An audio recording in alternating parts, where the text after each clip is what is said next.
वे सभी सूक्ष्म कायिक हैं। और सूक्ष्म कायिक जीवों का शरीर सूक्ष्म काय कहा जाता है। और वह सूक्ष्म काय जो होता है वो अंगुल के असंख्यात में भाग प्रमाण हुआ करता है। सर्वत्र सर्वस्मिन लोके, और ये सूक्ष्म वनस्पति का एक जीव सर्वस्मिन लोके संपूर्ण लोकों में व्याप्त हैं, संपूर्ण लोक में पाए जाते हैं। जलत थलागासे जले स्थले आकाशे च, सर्वत्र यानी संपूर्ण जल में, संपूर्ण स्थल यानी जमीन आदि में, आकाशे संपूर्ण आकाश में। एते पृथिव्यादयो वनस्पति पर्यंता बादरकायाः सूक्ष्मकायाश्च भवन्ति।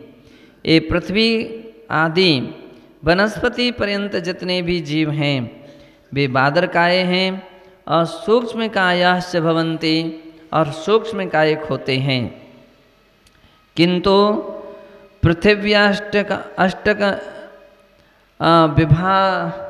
अष्टक विमानादि माश्रित्य स्थूल कायाः, और कह रहे हैं पृथ्वी और अप इष्टक विमान आदि, और पृथ्वी अष्टक विमान से क्या लिया, पृथ्वी और विमान आदि के आश्रय लेकर के जो जीव होते हैं वे स्थूल काय यानी बादरकायिक जीव हैं। ये 8 प्रकार की पृथ्वियाँ होती हैं। ऐसा पृथ्वी आदि पृथिव्यष्ट अर्थात 8 प्रकार की जो पृथ्वियाँ हैं और विमान आदि हैं, उनमें आश्रय से जो स्थूल जीव पाए जाते हैं वे स्थूल कायक हैं। सूक्ष्म काया पुनः सर्वत्र जल स्थलाकाशे, सूक्ष्म कायिक जीव पुनः सभी जगह पाए जाते हैं, जल में भी पाए जाते हैं, स्थल में भी पाए जाते हैं और आकाश में भी पाए जाते हैं, ऐसा यहाँ जानना चाहिए। सर्वत्र साधारणानां स्वरूप प्रतिपादनाय आह, सभी जगह साधारण जो जीव हैं उनके स्वरूप का प्रतिपादन करने के लिए कहते हैं गूढ़ सिर संधि पवम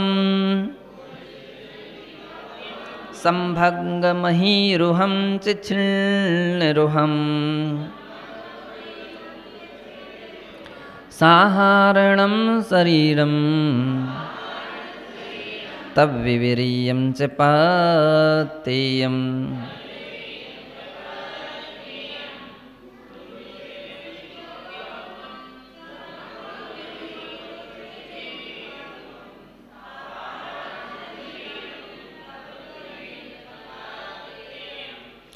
गूढ़ सिर संदीपवम, जिनकी सिर यानी सिराएं और संधि और जिनकी संधि गांठें, पवम और पर्व, ये सभी कैसे होते हैं?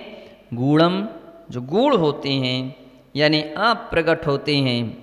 आम तौर पर सामान्यता से इनको नहीं देखा जा सकता है, सामान्य तौर से नहीं जाना जा सकता है। और संभंग महीरुहम च छिन्नरुहम, और जिसके भाग करने पर क्या होता है? संभंग, दोनों के समान भंग होने पर हीरुक अंतर्गत सूत्र तंतु जिसमें नहीं लगता है, वह छिन्न करने पर भी जो ऊग आते हैं, ऐसी वनस्पति है कि जैसे अपन कभी कभी देखते हैं कि कुछ पत्ते ऐसे होते हैं जिसको ऐसा चटका दिए मोड़ेंगे तो मोड़ते ही वे बिल्कुल एक जैसे टूट जाएंगे, चटक जाएंगे। कुछ ऐसे रहते पूरा गोल कर दीजिए कुछ भी नहीं होता उनका, और कुछ थोड़े से ऐसा टेढ़ा किया कि वो चटके। तो जो चटक रहे हैं वो कहलाती है साधारण वनस्पति। वो साधारण, कुछ ऐसी डालें होती हैं कि जिसको ऐसा थोड़ा सा किया कि वो एकदम चट्ट बीती है, बिल्कुल हरी हो करके भी, और कुछ बिल्कुल घुमा दीजिए तो भी कुछ अंतर नहीं आता है। तो जिसके समान भंग हो जाते हैं और दूसरी बात यह है, समान भंग के बाद बीच में रेशे जिसके अंदर में नहीं आते हैं वो साधारण है, जिसमें रेशे आ जाएं वो साधारण नहीं है। सप्रतिष्ठित भी वनस्पति ऐसी होती है कि जिसके दो टुकड़े करने पर समान टुकड़े हो जाते हैं और रेशे नहीं आता है, तब तक वो सप्रतिष्ठित हैं। कच्ची केरी वगैरह जो रहती है, तो कच्ची केरी, कच्चे अमरूद, कच्चे और भी कोई फल ऐसे रहते हैं, कच्ची ककड़ी भी होती है, तो और भी, तो जिनको अपन तोड़ते हैं और एकदम समान रूप से टूट जाए और जिसमें रेशे ना आए, तो वह क्या हो जाती है, वो सप्रतिष्ठित है। और जो ऐसी नहीं टूटती है, पक जाने के उपरांत भी, जिसमें मान लीजिए कच्चे में भी रेशे आने लगते हैं, समझ लीजिए वो अप्रतिष्ठित हो गई। इसलिए केरी जब अपन लेते हैं तो जब तक उसमें जाल नहीं आया है, रेशे नहीं आए हैं, तब तक उसका यूज नहीं करते हैं। रेशे आने के बाद ही यूज करते हैं। क्यों? उस समय वो अप्रतिष्ठित हो गई है और इसके पहले क्या रहती है, वो सप्रतिष्ठित होती है। इसके लिए भी साधारण वनस्पति कहा है। साधारणम शरीरम, ये सभी साधारण शरीर वाली वनस्पति का एक है। तब विपरीयम च पत्तेयम, और इससे विपरीत जो होती है, अर्थात जिसके तोड़ने पर रेशे आ जाते हैं, तो वह प्रत्येक वनस्पति कही जाती है। गूढ़ सिरे संदीपवम, गूढ़ा अदृश्यमाना शिराः, जिसकी सिराएं गूढ़ यानी अदृश्य होती हैं।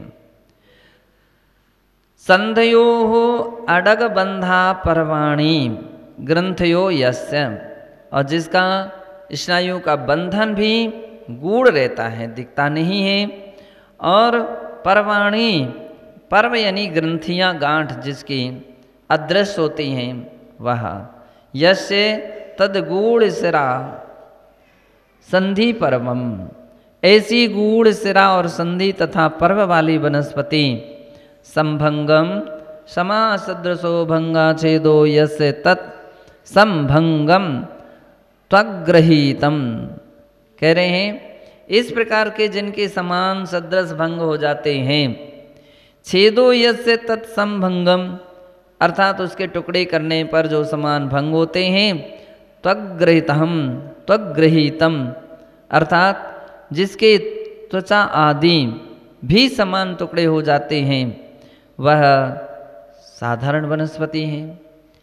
अहीरुहम ना विदते हीरकम बाल रूपम यस्य तद हीरुकम पुनः सूत्राकारादि वर्जितम मजिष्ठादिकम, और कह रहे हैं कि जिसके अंतर्गत तंतु बाल नहीं रहते हैं, यानी तंतु नहीं रहते हैं, अंतर्गत सूत्र नहीं लगा रहता है, वह अहीरुक कही जाती हैं। जैसे मजीठा इत्यादि वनस्पतियों में ये संभव ऐसी अवस्थाएं पाई जाती हैं। मजीठा छिन्नरुहम छेदेना रोहतीति,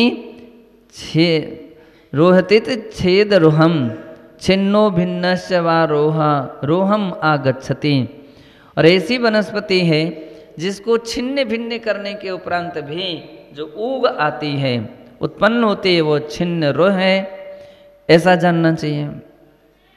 साधारणम, एक बात और ध्यान रखना चाहिए, छिन्न रोह, इससे एक बात और खुलासा हो जाती है कि छिन्न रोह वनस्पति जिसके छेद छिन्न भिन्न करने पर भी अंकुरित हो जाए, वो साधारण वनस्पति है।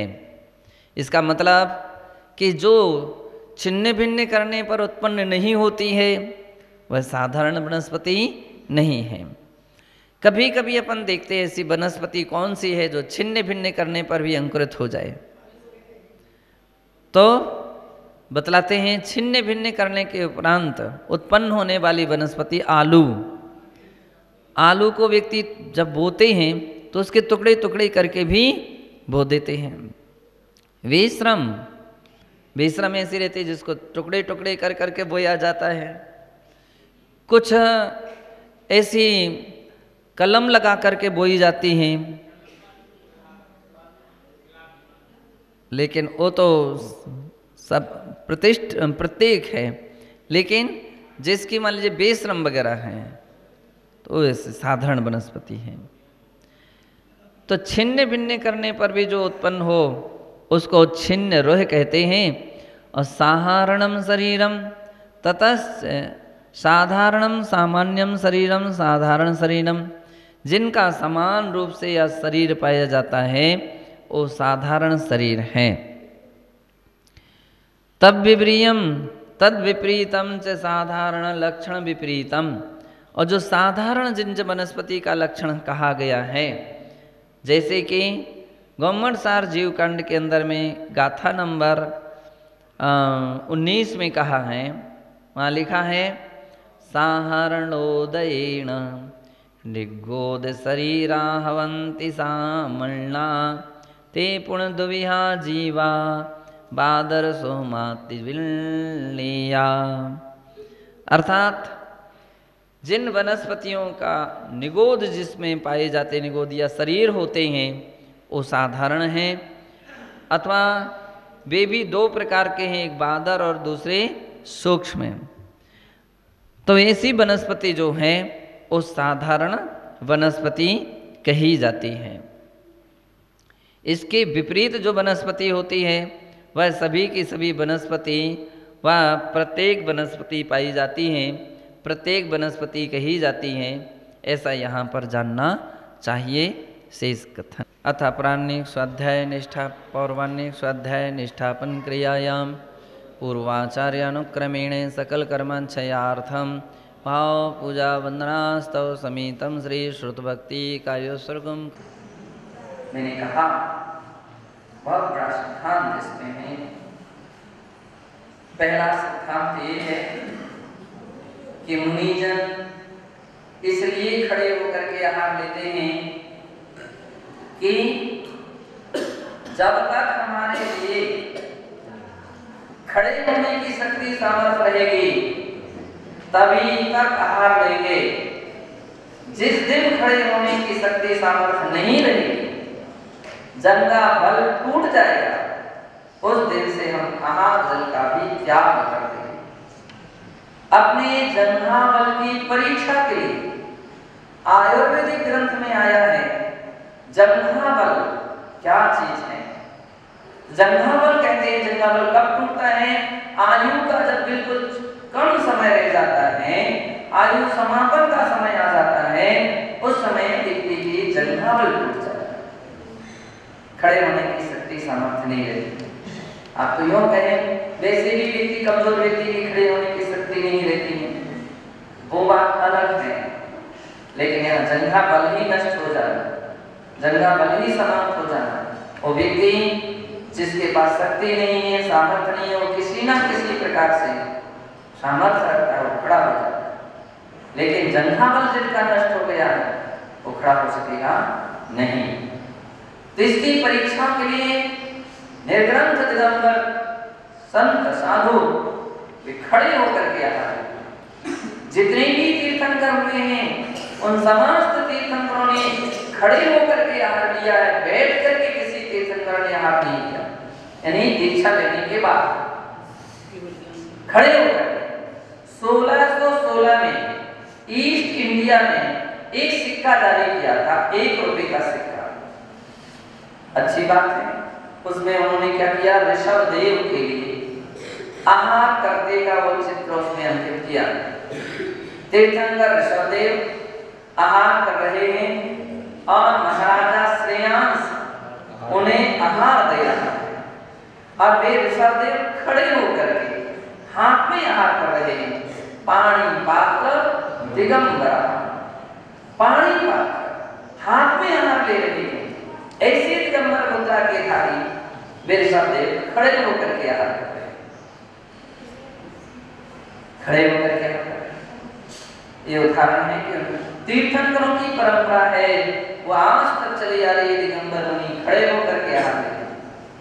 जंघा बल के लिए दूसरा उदाहरण दिया है कि मुनिजन खड़े होकर के आहार लेने का तात्पर्य है बैठ करके आहार करना, भोजन करना और खड़े होकर के भोजन करने में बहुत अंतर है। क्या बैठ करके तो बस लाते जाओ करते जाओ, है ना।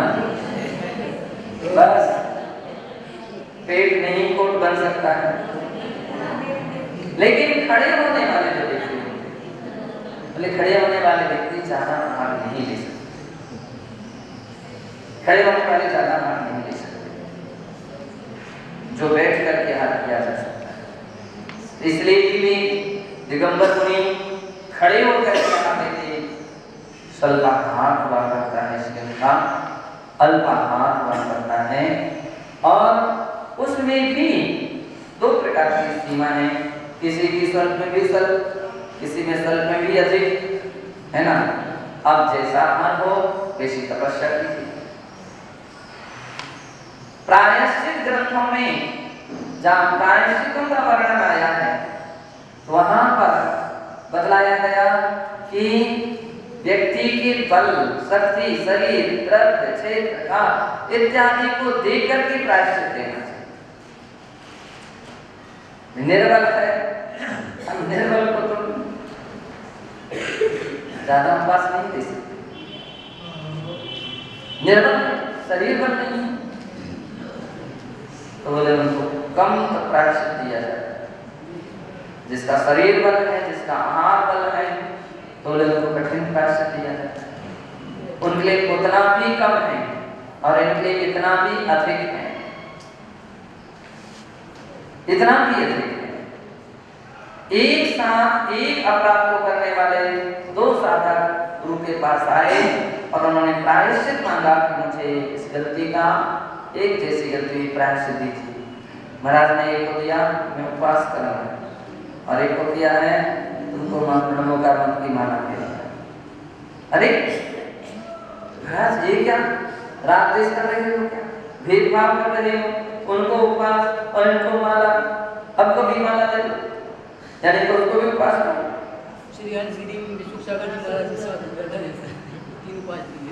गुरु कहते हैं कि जो आदेश दे दिया, श्रद्धा अपत्ति है, उसका पालन कीजिए, उसका पालन कीजिए, नहीं है आपकी इच्छा।